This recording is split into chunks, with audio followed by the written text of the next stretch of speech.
I'm Took Strongman of Thuran Kiramacharakan. I'm about to embark on a major undertaking here with you. My largest size book narration venture yet. This book, this entire book, The Master Key by L.W. de Laurence. Where's the picture? Oh, hang on. It's a cool picture.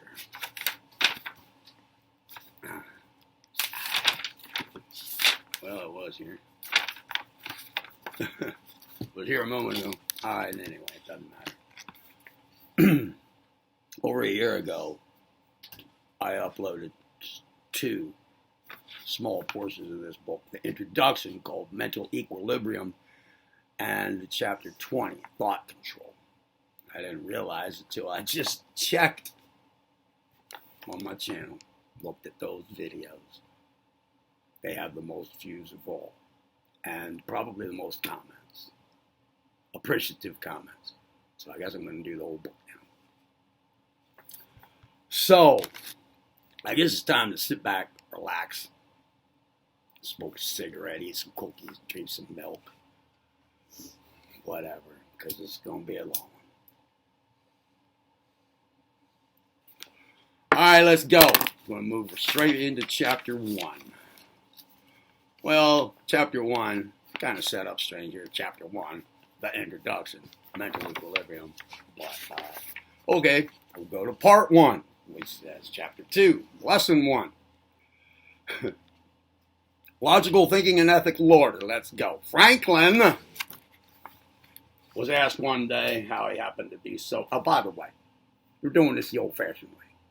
And I can look online and read. I have it online. I have it, PDF, but I guess we'll do this the old-fashioned way.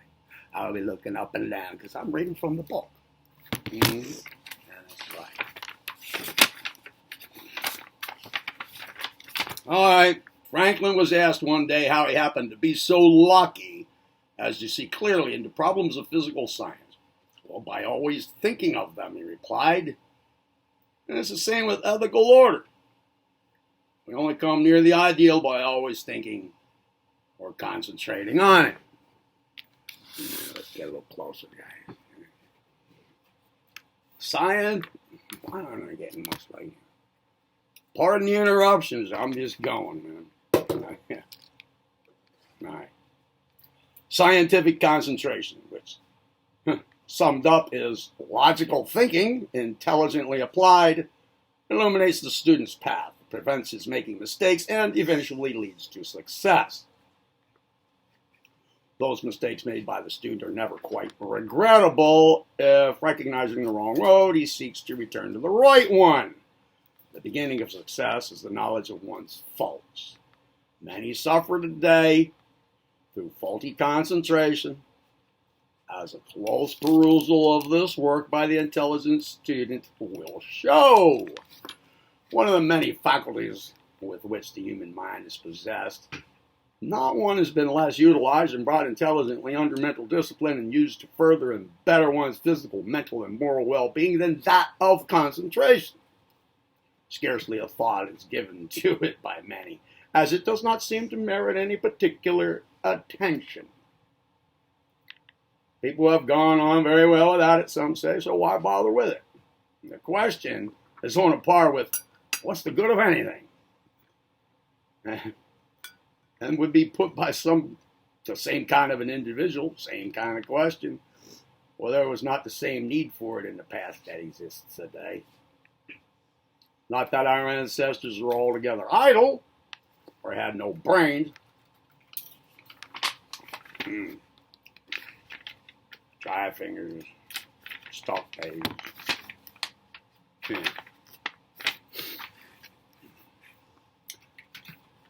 Excuse me.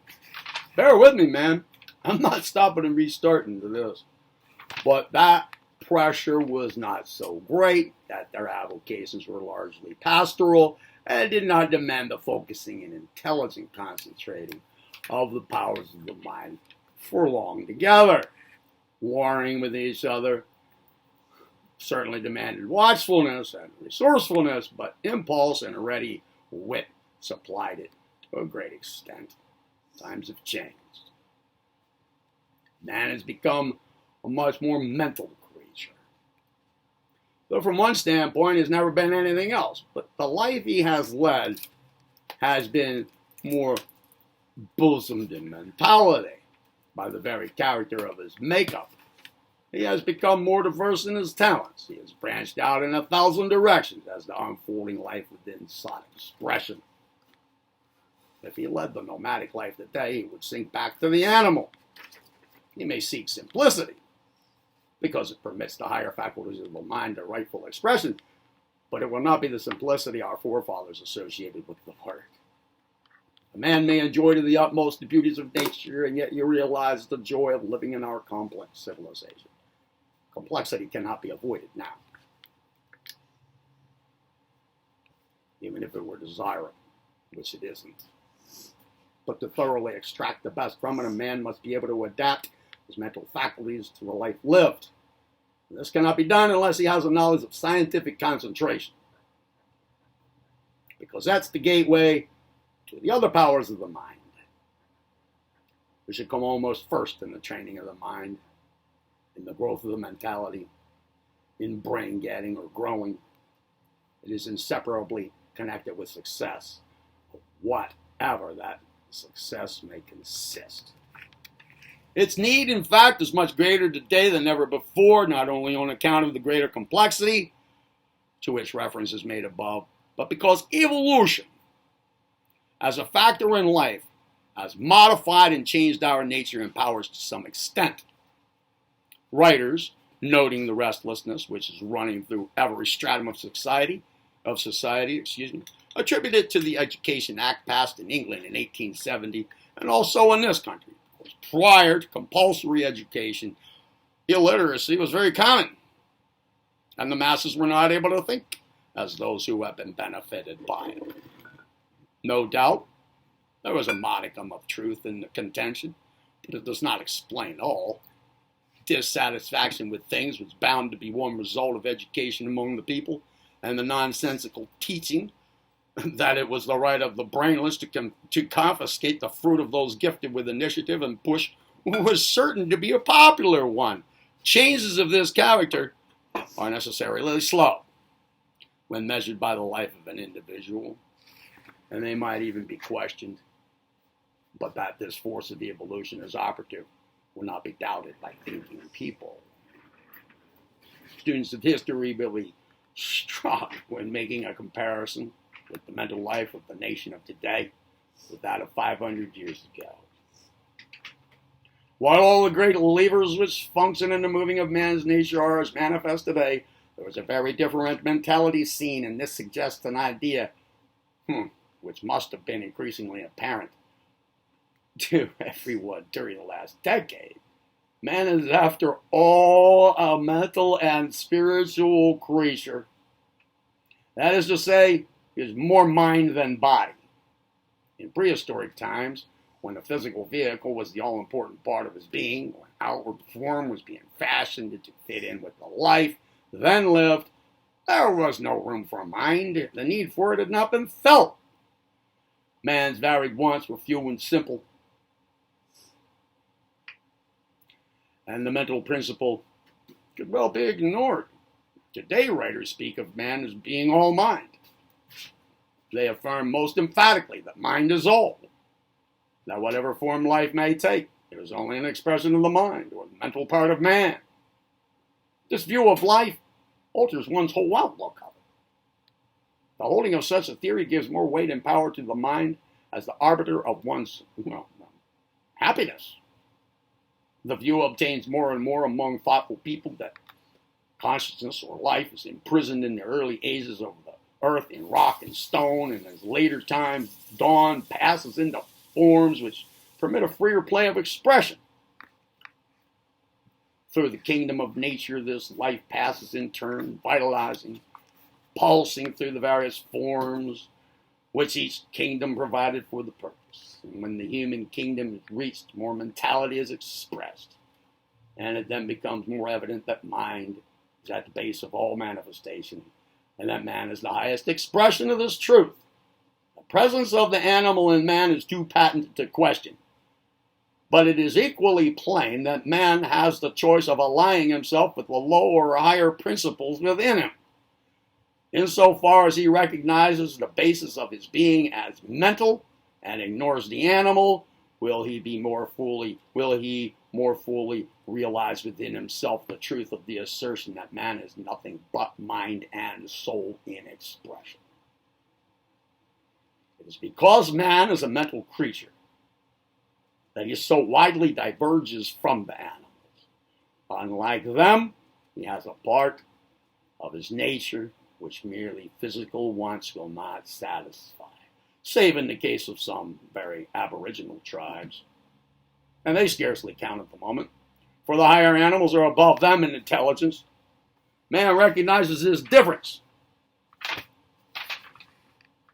but he does not understand the full import of it. He does not as yet see in himself the highest expression of the law, nor does he understand what the law is.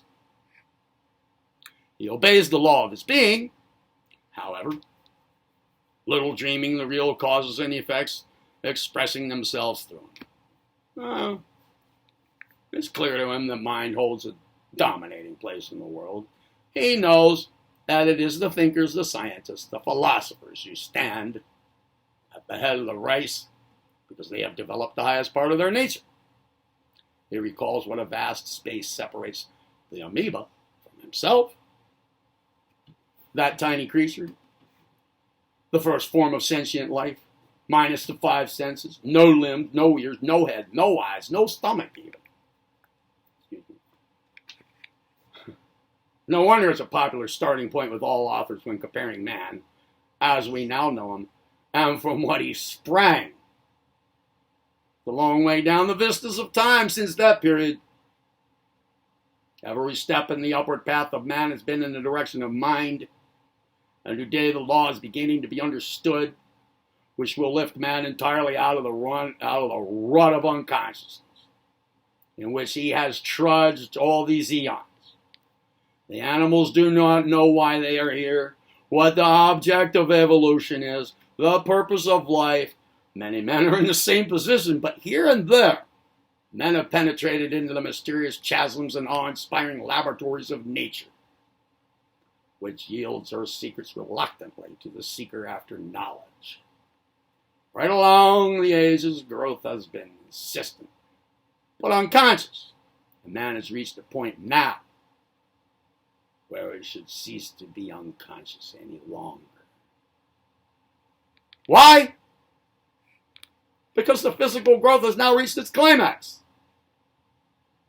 There's no particular in which the human form could be improved. All that's necessary for its perfect functioning has been provided. Some writers think that man's strong desire to fly will result in his providing his body with wings, but this desire for the conquest of the air without adventitious aids like airplanes and balloons does not necessarily require the sprouting of organs, which would decidedly be in the way in many cases. Man has no fins, but he can swim. No need to imitate the birds. Indeed, among the Hindus and more than one Eastern race, levitation has been known for thousands of years. It is accomplished by counteracting the law of gravitation. The writer is acquainted with a disciple of Eastern philosophy who got to the point of discovery of the secret of levitation without having come in contact with Easterns, having worked out the theory from his own consciousness, but his brain refused to carry the discovery through. It's axiomatic that no question can be asked which cannot be answered, so that provided man was really in earnest and desired strongly enough to raise his own body without any outside agency, he would indubitably accomplish it. No, the human body is scarcely like to alter its shape or that other physical organs will be grafted onto it. but it's extremely probable that man will enlarge his conceptions of the cosmos. Will demand to know why he's here, what his destiny is, how he may control it, how enjoy a wider use of power. All this is natural, because it's in the nature of mind to be unsatisfied with theories and explanations which are obviously not founded on truth. Truth is what man really seeks, though he may not always be aware of it. The desire to know is to know what is. And what is can only be truth. I am constantly reminding students that the words good, beautiful, and true are practically all the same. As Plato long ago taught, something that they will depreciate in the eyes of people if they openly confess to their neighbors or announce that they are searching for the truth. They fear the world will laugh at them or take them for mere visionaries. And then truth often seems to be so abstract, so diaphanous, so filmy, unreal, breathing of mysticism or the occult. Man has been searching for it, as a matter of fact, since he was first launched on this chain of globes, and the quest of the Holy Grail is no legend. The desire for knowledge of self is apparent on every side, and it will no longer be satisfied with the old-time answers to its questionings. He must know. Authority no longer carries any force or weight, for it has so often been found lacking in truth, and each man can only assimilate that portion of truth which he is able to make his own. To gain this knowledge, or even the lower knowledge, I may divide knowledge in this way. One must possess the tool by means of which he can delve within himself for it. And what faculty of the mind can so materially assist him in either this work or the explanation of that vast territory of man's being, the subconscious, then concentration. Most writers have been content to dismiss the subject with a few words, the setting of some exercises. Its difficulties have been carefully veiled, and its simplicity been delightfully described. With some people, this is a sure way to get them to study something. Few are built like Browning's grammarian, who said, "Let me know all. Prate not of most or least painful or easy." In reality, concentration is not a power which can be readily gained. One of the chief reasons being that it should be taken up after a mind training generally, rather than to precede it. Of course, to train the mind, even concentration to some extent is necessary, but it can only be practiced properly when we know something of the laws of thought and the possibilities of the soul. Hence the failure of so many students to be able to concentrate after the perusal of a book or article professing to deal with it. It's no use telling a person that all he has to do is to get interested in a thing and he'll be able to concentrate on it. This applies to a very limited area. It does not help one much with the varied duties of life or the attitude of the mind and other faculties.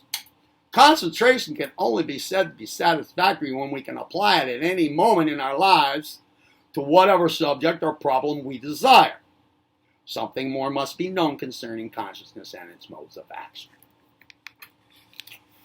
For his first lesson, then, the student must seek to gain some knowledge of the factors which constitute his mind, to see how best to train them, to eliminate from his mentality that which destroys the power to concentrate, how to direct and govern his feelings and emotions so that they shall bring about the formation of those elements so essential to the power to fasten the fangs of the mind deeply into any point and keep them there until he gives it permission to relax its hold. This is only a portion of the problem, but it leads directly to the path of concentration, the end of the student's goal in this course. The true and sincere student will not mind the spade work, for he gains a prize worth all the most brilliant jewels the world can offer him. he has gained the master key. After its study, the acquirement of learning, the acquisition of wisdom, the royal road to truth, power, self-culture, in the widest sense are his. The deepest secret that nature holds can be wrested from her by it, for the penetrative power of concentration pierces the most impenetrable, or apparently so, veil. Brains are necessary as a preliminary to concentration, and the sluggish materials which bear that name must be cultivated, as I have pointed out in this work. They are not the prerogative of the few, though by the negative evidence offered we might imagine that they were the most sparingly doled out by nature. While they may be plentiful, however, they are used to so small an extent that their owners might often get on as well without them. No one knows how lethargic people are in regard to study or any mental work better than teachers. Those who have been many years in the teaching of psychology can testify how difficult it is to get faithful students, no matter what advantages may be offered. The fact of education having to be enforced by law offers a striking testimony as to any of the mental apathy, the failure to see the advantages which spring from the cultivation of one's mental powers and faculties. The cry that parents in the old days got on all right without education, and they didn't see why their minds could not do the same, was very common at one time, and even today may still be heard from time to time. There's almost a premium on ignorance among the working class in this country, and also in other English-speaking countries. For in spite of the alluring faculties offered in cheap textbooks and free schools and institutions, not 20% of them speak their language grammatically. Self-culture is extremely distasteful to the great bulk. A football match or baseball game would be more than a taste. Would be more to the taste of the modern youth and a novelette to the modern maid. Anything which requires the exercise of the mind is given a wide berth. Even among the middle classes, the shrinking from mental work is almost as marked, unless it has some connection with the avocation followed. There's no disguising this tendency of the age. And before the student can profitably practice concentration, he must make up his mind that he's going to overhaul his mental stock in trade, gather the material together before he sets it to work on some task. Many may regard their brains as being overtaxed. A very small portion of the brain area has been used so far, though one may be 60 or 70 years old, unless he has passed his life in purely sedentary work, and only then when the work has been of some, very varied description, a working journalist providing an example. The writer will admit that this is a busy age, an age of hustle and bustle, but it does not follow that we are overworked mentally, even if our work may be mental. Oh, there's a great fear of overtaxing the brain and suffering from nervous breakdowns, but none need overwork, provided he obtains sufficient sleep. A break in work is decidedly desirable, and those whose work is purely sedentary may obtain relaxation, even by taking up the study of another subject, because another portion of the brain will be employed thereby. Remember that just as water continually trickling down a hill makes a channel for itself before long, so repeating certain trains of thought, we're doing the same thing with the brain repeatedly. Like a bookkeeper adding up columns of figures, makes a channel in the brain. If the convolutions of the brain were spread out, they'd be found to make a good-sized area and would satisfy the most ardent devotee of knowledge. Mental discipline must be begun now. And to do this, to do it light, sensational reading, light sensational reading should be lessened almost to the point of extinction. Because reading 3 lines on one subject is to commence a definite train of thought, which is broken the next minute, or often less than half a minute, by the intrusion of another subject. This diffuses or scatters the thought, and if those who are guilty of the habit only knew the amount of harm done to their mental mechanism The writer feels sure that they would abandon this habit at once.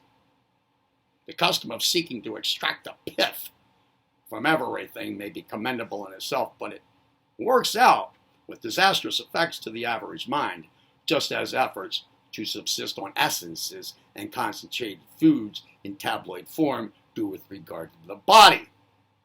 The desire to get at the pith of a subject at the very commencement arises from a wish to avoid study. And this is not the right attitude of those who seek to acquire the faculty of concentration. In conversation, too, a thought should be kept until all concerning it of an interesting nature has been extracted, which does not mean wearing it threadbare. Diffusion essentially means surfacing things only, and concentration means getting into the depths, going to the center of a thing. By mental discipline is meant the assertion of the I over the mind, which may strike some readers as odd because they have generally associated themselves with their mind. They unthinkingly say, my mind, showing that the mind is not themselves, but something possessed by the real man, and that is really the fact. This course of mental discipline will not venture to define what the real man is, as it would take the student too far out of his way, but it's essential that he understand that the mind is only an instrument, just as the body is. Some people know from experience, often painful, that they do things at times that they do not really wish to do, possibly partaking of something which has up to now acted injuriously to them, or follow some course that they do not approve, yet felt, through their lack of mental discipline that they had to follow. Begin to regard this mind then as something amenable to the will, to the true self. And being amenable, it must of necessity be lower. Being lower, it is the servant, not the master, as it really seems to be to most people. There is in reality not the slightest excuse for your shortcomings, your little weaknesses, though you like to think there is, because it seems to exculpate you or make you greater than you are. In truth, it only lowers you, weakens you, makes you less capable of bringing out the powers and the principles within you, and the object of this course is to strengthen, to evolve. It will be well to remind yourself daily that you are not your mind, that you are something infinitely far higher, and that in proportion as you recognize this truth, you shall be able to subjugate the mind and learn to concentrate. Because if you are obsessed with the idea that you are at the mercy of your own mind, you will accomplish nothing. I happened to just state at a lecture I gave recently that anyone could control his thought if he wished, and in the discussion which followed, a gentleman challenged the statement because he had been trying for 30 years to do so and had not succeeded. On such a principle, if a man who had been trying to learn to play the piano for 30 years and had not succeeded, it might be laid down that no one could learn to play the instrument. The absurdity is apparent, yet almost as absurd objections are brought against the new psychology, because one man has not contacted his higher self, he denies the existence of it. I grant the idea may be strange. There may be more evidence to support the popular theory that a man is his mind, or that he is mind, body, and spirit, which is a half-truth. The fact is, many are so strongly under the domination of the everyday mind that the illusion seems quite natural, and mankind is all pretty much alike. It has taken some people 20 years to realize it, but they have done so eventually, and possibly some people have been even longer than that. Chapter 3, Lesson 2, The Hurry Habit, up next. See you there. Go forth. I'm Church Strongman at Tharanki Ramacharaka. This is The Master Key by L.W. Lila.